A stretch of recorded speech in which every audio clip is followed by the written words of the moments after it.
Hi, I'm Gene. Of course, this is Chuck. We're going to begin now Lesson 1, which is posture and breathing.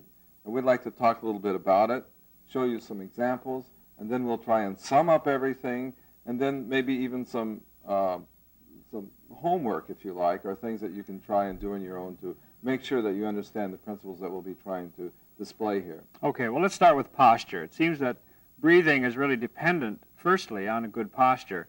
And if we take a look at the posture and how it relates to using a brass instrument, then we'll be able to move on to the idea of proper breathing. So we have a little situation here where we discussed posture and maybe give you an idea of how we approach it. Let's take a look at this.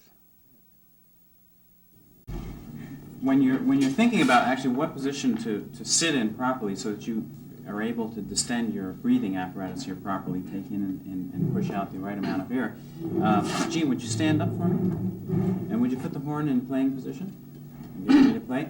And like if I were to pull Gene's hair up like that, he'd just stretch right out and he'd be tall. Now, keeping that position exactly, just sit down. And the top half of your body stays the same. That's a good position for it. Okay, so put your horn up in playing position. Okay, now we have a kind of a bowed back here. We're going to try and correct that without being too tense. Just go taller. A little taller. Okay, can you get on the balls of your feet a little more? There you go. Look at that. Watch your shoulders. Balanced. He's balanced. He's not falling over. That's good. Look at that. Look at that. Okay. Ready? And chair back.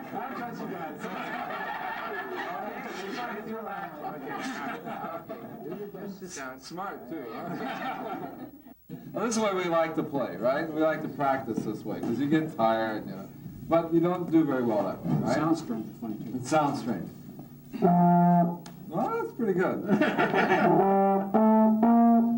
So you don't really have to breathe if that's the way you want to sound. Okay, now, we're going to sit up straight. Get the back straight. We try to sit tall, as if we're standing there, as if we're suspended by one hair. That's all that's left. Now the trick is, this is very good posture now, Gene, that's really good. And you're not using the back of the chair to support you can do that when you're resting, but when you play, now, when Gene picks the trombone up, you notice that his body didn't change. Now do it again, and this is what happens quite often when the horn is a little heavy for the smaller people in the class. You kind of lean forward or stretch back like that to hold the thing out. Right? This constricts your breathing, that's the point. Up on the edge. No, sit down, sit down. You're on the edge of your chairs. Now everybody is really, feel like they're really standing up straight. Move around. You have lots of freedom to breathe. All right, we're going to take a big breath and we're going to say ta. Okay, ready? Big breath. Ta. That's great. Okay, now sit back down and relax. Normally. So when you're singing in the band or whatever, or in the quintet, and you're ready to play, you may be sitting this way because you don't want to be tired, right? So you're resting. Now you're about ready to play, and everybody at the same time in the quintet, you look at each other, and then you come out on the edge of your chairs. Say I'm the conductor, right? I'm the conductor, and I come up, and I'm looking at the whole band, and I pick up the baton, and what do? You come out on the edge of your chairs, right? And you look really sharp. Now you look like you're ready to make music, or you're ready to do something very exciting. So it's not only, it gets you in the mood, gets you ready to play, it gets the audience ready to hear something, and even excites the conductor a little bit. Now, doesn't that look good when they sat up? They look so fresh. It makes you think that something really exciting is going to happen, and that's what we're trying to do when we perform. You can assume as soon as you see that the tone is going to be really beautiful. Right away you get a feeling, and I think a person in an audience will get that kind of reaction if the band all sits up and suddenly they're ready to play. Even before they play, you have the confidence that the quality is going to be very, very good. So it's very important. Now, breathing, of course, follows naturally. Now One more thing on posture I think is important. Okay.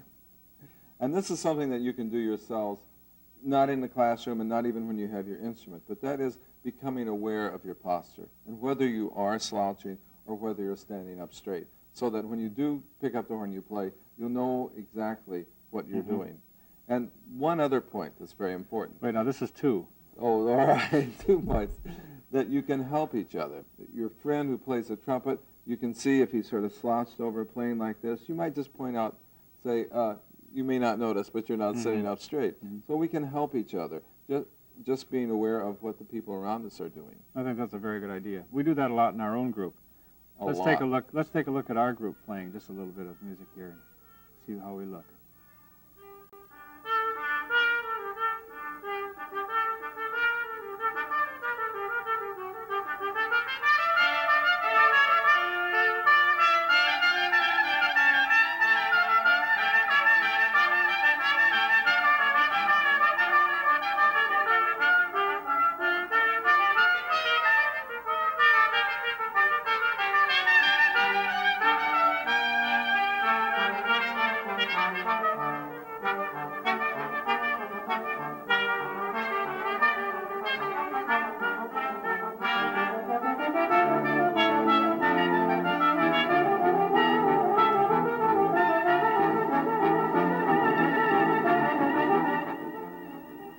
So I'm pretty happy with seeing that result, because there we were in performance.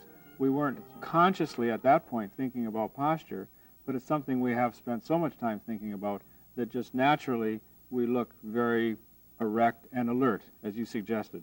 It's a good habit. Very good habit. Trying to establish. Right. Now that we've established what good posture should be and what it should look like and even what it should feel like, breathing follows naturally. Now, I think what happens very often when a young person approaches a brass instrument, they decide that it must be a very extraordinary thing that we're going to do with breathing. In fact, it isn't extraordinary at all. It's very natural. We just want to capitalize on the most natural part of breathing. And Gene, I know that you've done a lot of very careful investigation, study, and thought about this.